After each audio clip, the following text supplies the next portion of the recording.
ನಮಸ್ತೆ ಎಜಿ ನ್ಯೂಸ್ಗೆ ಸ್ವಾಗತ. ಚಾಲಕರ ಸಂಘಗಳಿಂದ ಪ್ರತಿಭಟನೆ ಮನವಿ. ಚಾಲಕರ ಬದುಕುವ ಹಕ್ಕು ಕಿತ್ತುಕೊಳ್ಳುವ ಕಾನೂನು ಬದಲಾವಣೆ ಬೇಡವೇ ಬೇಡ. ಕೇಂದ್ರ ಗೃಹ ಸಚಿವರು ಆದ ಅಮಿತ್ ಶಾ ಅವರು ಭಾರತ ನೀತಿ ಸಂಹಿತೆ ಅಡಿ ಚಾಲಕರಿಗೆ ಹಿಟ್ ಅಂಡ್ ರನ್ ಪ್ರಕರಣದಲ್ಲಿ ಅತ್ಯುಗ್ರ ಶಿಕ್ಷೆ ನಿಗದಿಪಡಿಸಿರುವ ಕಾನೂನಿಗೆ ನಗರದ ವಿವಿಧ ಚಾಲಕರ ಸಂಘದ ಚಾಲಕರು ವಿರೋಧ ವ್ಯಕ್ತಪಡಿಸಿ ಪ್ರೊಟೆಸ್ಟ್ ನಡೆಸಿದ್ದಾರೆ. ಸರ್ಕಾರಿ ಪದವಿ ಕಾಲೇಜು ಹತ್ತಿರದ ಹನುಮಾನ್ ದೇವಸ್ಥಾನದಿಂದ ನೇತಾಜಿ ಸುಭಾಷ್ ಚಂದ್ರ ವೃತ್ತದವರೆಗೂ ಪ್ರತಿಭಟನೆ ನಡೆಸಿದ ಚಾಲಕರು ನಂತರ ವೃತ್ತದಲ್ಲಿ ಮಾನವ ಸರಪಳಿ ನಿರ್ಮಿಸಿ ನೂತನ ಕಾನೂನಿಗೆ ವಿರೋಧ ವ್ಯಕ್ತಪಡಿಸಿದ್ದಾರೆ. ಹೊಸ ಕಾನೂನಿನಿಂದ ಚಾಲಕರ ಬದುಕುವ ಹಕ್ಕು ಕಸಿದುಕೊಳ್ಳಲಿದೆ. ಯಾರೋ ಬೇಕೆಂದು ಅಪಘಾತ ಕೊಡೋದಲ್ಲ ಎಂಬುದನ್ನು ಸರ್ಕಾರ ಅರಿಯಬೇಕು ಅಂತ ಆಗ್ರಹಿಸಿದರು. ಕೇಂದ್ರ ಗೃಹ ಸಚಿವರು ಆದ ಅಮಿತ್ ಶಾ ಅವರು ರಾಷ್ಟ್ರೀಯ ಹೆದ್ದಾರಿಯಲ್ಲಿ ಅಪಘಾತ ಸಂಭವಿಸಿದೆ, ಅದಕ್ಕೆ ಸಂಬಂಧಿಸಿದ ಚಾಲಕರಿಗೆ ಕನಿಷ್ಠ 10 ವರ್ಷಗಳ ಕಾಲ ಶಿಕ್ಷೆ ಮತ್ತು 7 ಲಕ್ಷ ರೂಪಾಯಿ ದಂಡವನ್ನು ವಿಧಿಸುವ ಹೊಸ ಕಾನೂನನ್ನು ಮಂಡಿಸಿದ್ದಾರೆ. ಆದರೆ ಯಾವುದೇ ಒಬ್ಬ ಚಾಲಕರು ಕೂಡ ಉದ್ದೇಶಪೂರ್ವಕವಾಗಿ ಅಪಘಾತವನ್ನ ಸಂಭವಿಸುವಂತೆ ಮಾಡೋದಿಲ್ಲ. ಆ ಕಾನೂನು ಜಾರಿಗೆ ಬಂದ್ರೆ ವಾಹನ ಚಾಲಕನ ಕುಟುಂಬದವರು ಬೀದಿಗೆ ಬೀಳ್ತಾರೆ. ಕಾರಣ ತಾವು ಆ ಕಾನೂನನ್ನ ಜಾರಿಗೊಳಿಸಬಾರದು. ಒಂದು ವೇಳೆ ಜಾರಿಗೊಳಿಸಿದ್ರೆ ಉಗ್ರವಾದ ಹೋರಾಟ ರೂಪಿಸಲಾಗುತ್ತೆ ಅಂತ ಎಚ್ಚರಿಕೆ ನೀಡಿದ್ರು.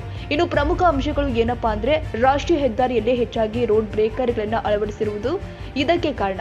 ರಾಷ್ಟ್ರೀಯ ಹೆದ್ದಾರಿಯಲ್ಲಿ ಟೋಲ್ ಸಂಗ್ರಹ ಸ್ಥಳದಿಂದ ಕೆಲವೇ ದೂರದ ತನಕ ಸುರಕ್ಷಿತವಾದ ರಸ್ತೆಗಳು ಇದ್ದು ಮುಂದಿನ ರಸ್ತೆಗಳು ಸಂಪೂರ್ಣವಾಗಿ ಹದಗೆಟ್ಟಿರುವುದು ಇದಕ್ಕೆ ಕಾರಣ. ಹೆದ್ದಾರಿಯಲ್ಲಿ ಅಪಘಾತ ನಿಯಂತ್ರಣಕ್ಕೆ ಸಿಸಿ ಕ್ಯಾಮೆರಾವನ್ನ ಅಳವಡಿಸುವುದು ಒಳ್ಳೆಯದು. ಈ ಮೇಲಿನ ಅಂಶವನ್ನ ಕಾರ್ಯರೂಪಕ್ಕೆ ತಂದರೆ ಅಪಘಾತವನ್ನ ತಡೆ ಹಿಡಿಯಲು ಸಾಧ್ಯವಾಗುತ್ತೆ ಎಂದು ಮನವಿ ಮಾಡಲಾಗಿದೆ. ಕರ್ನಾಟಕ ರಾಜ್ಯ ಚಾಲಕರ ಪರಿಷತ್ ಆಟೋ ಚಾಲಕರ ಸಂಘದ ಆಶ್ರಯದಲ್ಲಿ ಜರುಗಿದ ಪ್ರತಿಭಟನೆಯಲ್ಲಿ ನಂತರ ಕೇಂದ್ರ ಗೃಹ ಸಚಿವ ಅಮಿತ್ ಶಾ ಅವರಿಗೆ ಬರೆದ ಮನವಿಯನ್ನು ತಹಶೀಲ್ದಾರ್ ಅವರಿಗೆ ಸಲ್ಲಿಸಲಾಗಿದೆ. ಚಾಲಕರ ಪರಿಷತ್ ಆಟೋ ಚಾಲಕರ ಜಿಲ್ಲಾಧ್ಯಕ್ಷ ಲಕ್ಷ್ಮಣ್ ಚೌಹಾಣ್ ಮನವಿ ಸಲ್ಲಿಸಿದರು.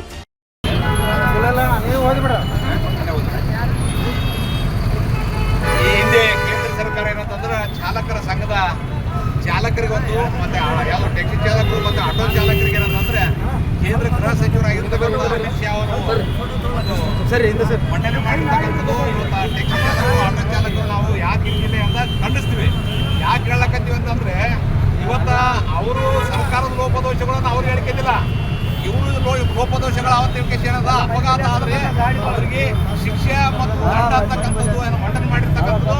ನಾವು ಇಡೀ ಜಿಲ್ಲೆಯಲ್ಲೆಲ್ಲ ಇಡೀ ರಾಜ್ಯದಲ್ಲಿರ್ತಕ್ಕಂಥ ಟ್ಯಾಕ್ಸಿ ಚಾಲಕರು ಮತ್ತು ಆಟೋ ಚಾಲಕರು ಏನದ ಇಡೀ ಕೇಂದ್ರ ಸರ್ಕಾರದ ಅಮಿತ್ ಶಾ ಮಂಡಿಸಿರ್ತಕ್ಕಂಥ ಇದು ಯಾವುದು ಶಿಕ್ಷೆ ಮತ್ತು ಅಪಘಾತ ಏನಾದರೂ ಅಪಘಾತ ಆದಾಗ ಶಿಕ್ಷೆ ಮತ್ತು ದಂಡ ಮಂಡಿಸಿರ್ತಕ್ಕಂಥದ್ದು. 10 ವರ್ಷ ದಂಡ ಮಾಡಿದರೆ ಅವರು ಟ್ಯಾಕ್ಸಿ ಚಾಲಕರು ಇವತ್ತು ಗಾಡಿ ಓಡಿಸ್ತಾರೆ.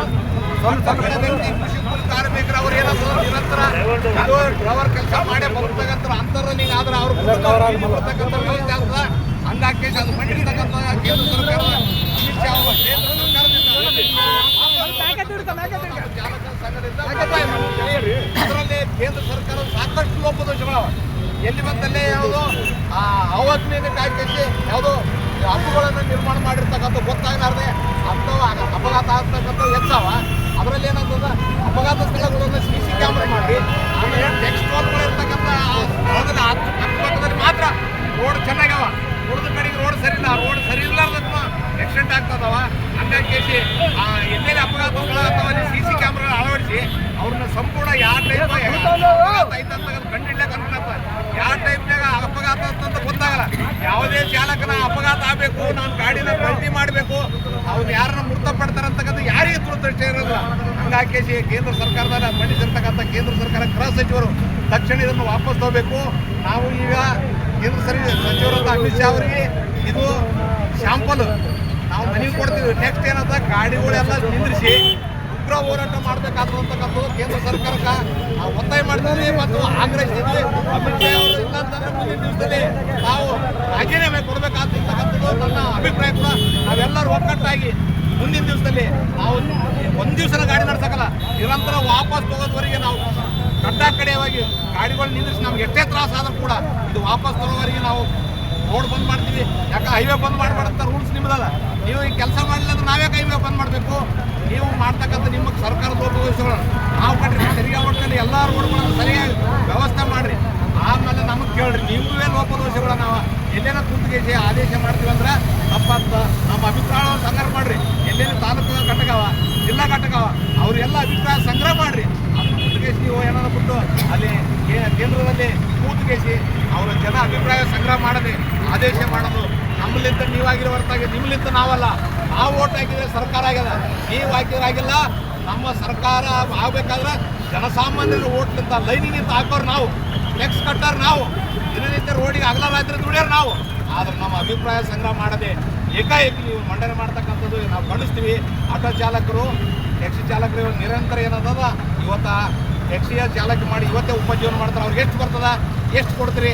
ನೀವೇ ಡ್ರೈವರ್ ಇಟ್ಟಿರ್ಬೇಕು. ಅಮಿತ್ ಶಾ ಅವರೇ, ನೀವು ಎಷ್ಟು ಕೊಡ್ತೀರಿ ಅವ್ರಿಗೆ? ಎಷ್ಟು ಉಪಜೀವನ ಆಗ್ತದೆ ಅವ್ರಿಗೆ? ಆದರೆ ಅದನ್ನು ಜೀವನ ಮಾಡಿಕೆಸಿ ಅವ್ರ ಮಕ್ಕಳು ಓದಿಸ್ಬೇಕು, ಮನೆ ಕಿರಾಯಿ ಕಟ್ಟಬೇಕು, 3-8 ಸಮಸ್ಯೆಗಳು ಅಂಥದ್ರಲ್ಲಿ ನೀವು ಸರ್ಕಾರದಿಂದ ಇವ್ರಿಗೆ ಏನು ಮಾಡಿಕೊಟ್ರಿ? ನೀವು ಕೇಂದ್ರ ಸರ್ಕಾರಲಿಂದ ನೀವೇನು ಮಾಡಿಕೊಟ್ರಿ ಅವ್ರಿಗೆ?